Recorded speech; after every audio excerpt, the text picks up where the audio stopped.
ఓం నమ శివాయ. ఓం నమో నారాయణాయ. నరదృష్టి నివారణ కాళభైరవాయ నమో నమః. ఓం కాళకాలాయ విద్మహే కాళాతీతాయ ధీమహి తన్నో నరదృష్టి నివారణ కాళభైరవ ప్రచోదయాతు. హరి ఓం.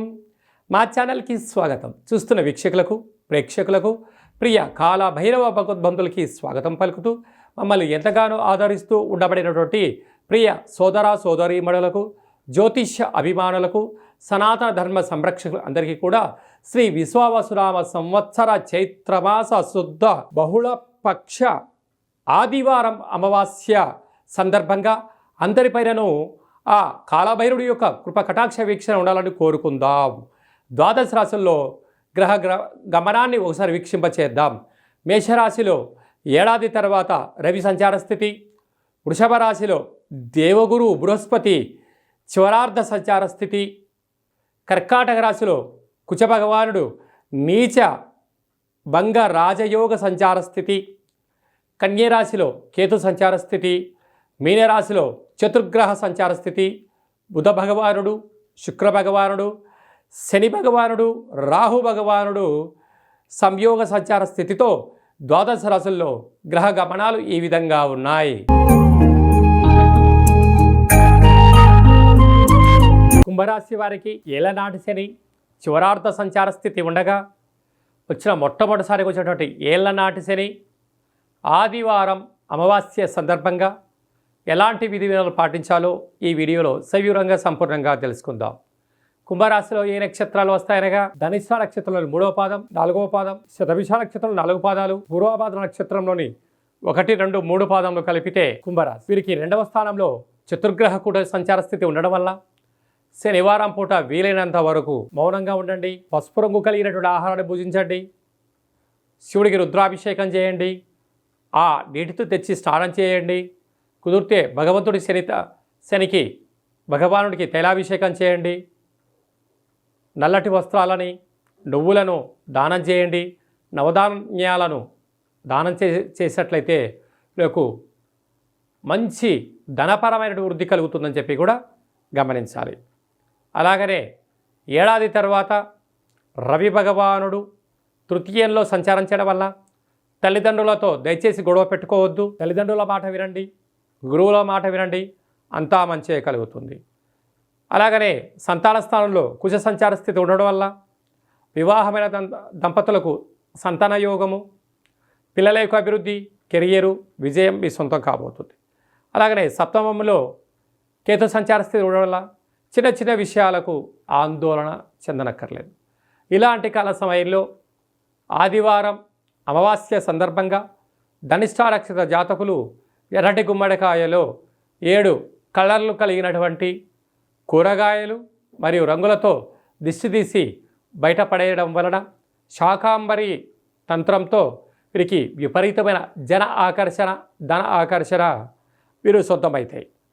అలాగనే శతభిష నక్షత్ర జాతకులు నవధాన్యాలు కూరగాయలతో దిష్టి తీసి బయటపడేయడం వలన వాస్తు, నరదృష్టి, శత్రుదృష్టి దోషాలు తొలగిపోతాయని చెప్పి గమనించాలి. పూర్వభాద్ర నక్షత్ర జాతకులు పసుపు అలాగే పచ్చకర్పూరాన్ని వేసి దిష్టి తీయించుకోవడం వల్ల మనశ్శాంతి, ఆయువృద్ధి కలుగుతుందని చెప్పి కూడా గమనించాలి. కనుక వీలైనంత వరకు శనివారం ఆదివారం దూరవాయు జల ప్రయాణాలు పెట్టుకోవద్దు. వృత్తులలో, ఉద్యోగాల్లో, వ్యాపారాల్లో అనేక ఇబ్బందులు తాత్కాలికమే అని చెప్పి గమనించాలి. మీ మనోధైర్యంతో వీటన్నిటి జయించి మీరు రారాజు కాబోతున్నారని మాత్రం గుర్తుపెట్టుకోవాలి.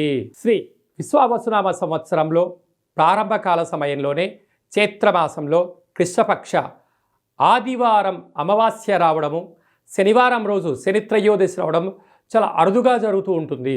కనుక ఇలాంటి కాల సమయంలో మనమందరము కూడా ముఖ్యంగా పాటించాల్సిన విషయం ఏమిటయ్యా అనగా శనిరాహుల సంచార స్థితి మీనరాశిలో ఉంది. కనుక అందరము కూడా వీలైనంత వరకు శనివారం పూట శని భగవానుని దర్శించి నల్లటి వస్త్రంతో ఆయనకు దీపాన్ని వెలిగించి నల్లటి నువ్వులతో అర్చన చేసి నల్లటి ద్రాక్షను దక్షిణ సహిత నల్లటి నువ్వులను అక్కడ ఉండబడిన బ్రాహ్మణోత్తములకు దానం చేయడం వలన శని రాహుల దోషం తొలగిపోతుందని చెప్పి ప్రధానంగా గమనించాలి.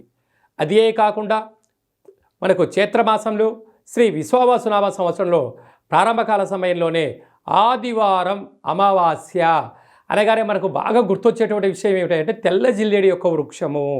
తెల్ల జిల్లేడి యొక్క వృక్షానికి ఎవరైతే ప్రదక్షిణ చేస్తారో, వీలైతే అక్కడ దీపాన్ని ఎవరైతే పెడతారో, ఇంకొంచెం పరిస్థితుల ప్రభావం అనుకూలిస్తే ఆ యొక్క తెల్ల జిల్లేడి యొక్క వేరును తీసుకుని వచ్చి బాగా కడిగి సింధూరం పూసి ఇంట్లో ఒక లక్ష్మీ గణపతి పూజా కార్యక్రమం చేయించుకొని ఇంట్లో పెట్టుకున్నట్లయితే మనకు రాబోయే 7 తరాలకు అద్భుత రాజకీయ, విద్య, ఉద్యోగ, వ్యాపార కార్యక్రమాల్లో విజయాలన్నీ మన సొంతమవుతాయని చెప్పి గమనించగలగాలి. కనుక మనకు ఈ ఆదివారం రోజున అమావాస్య రావడం వల్ల ఇంట్లో ఉండబడినటువంటి అందరికీ, గృహాలకి, మన వాహనాలకి, ఫ్యాక్టరీలకు, కర్మాగారాలకు ఒక కొబ్బరికాయతో, ఒక నిమ్మకాయతో, ఒక కూష్మాండంతో దిష్టి తీసి పగలగొట్టగలిగినట్లయితే అద్భుతమైనటువంటి సంవత్సరాంతము మనకి ఎలాంటి అష్టకష్టాలు లేకుండా అష్టైశ్వర్య ప్రాప్తిని కలిగిస్తుందని చెప్పి కూడా గమనించగలగాలి.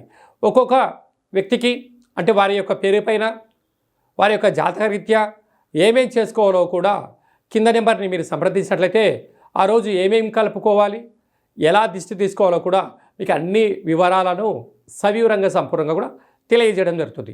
ఇంకను ఈ ఆదివారం అమావాస్య సందర్భంగా ఈ యొక్క పాత్రను అక్షయ పాత్ర అంటారు. అంటే ఎప్పటికీ కూడా నశించబడనటువంటిది అంటారు. కాళభైరవ స్వామి యొక్క అక్షయ పాత్రను మనం ఇంట్లో పెట్టుకొని ఇలా శబ్దం చేసినట్లయితే ఓంకార శబ్దం రావడం జరుగుతుంది.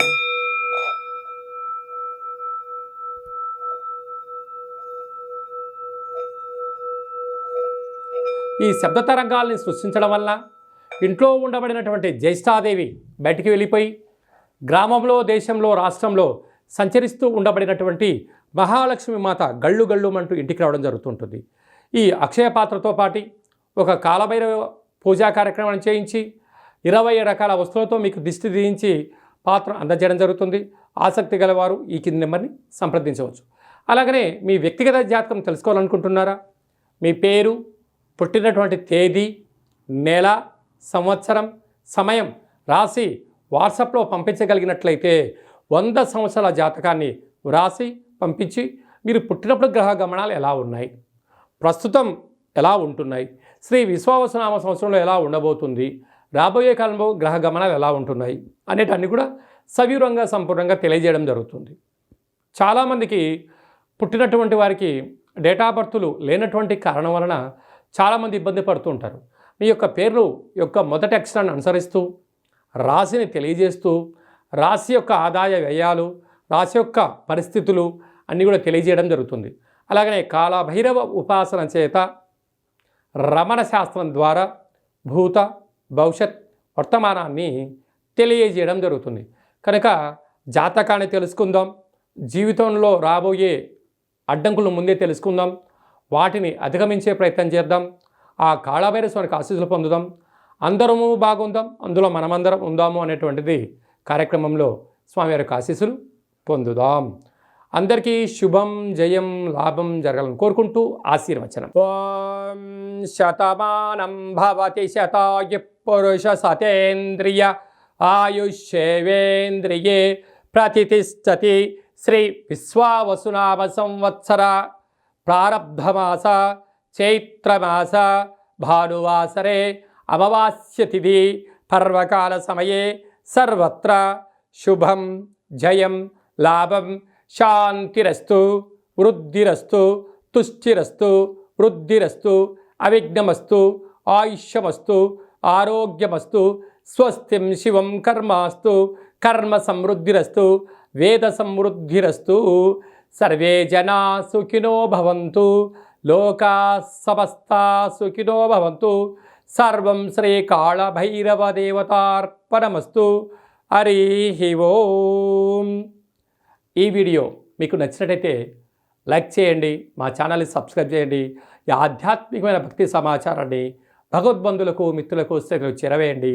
హిందూ ధర్మాన్ని కాపాడండి.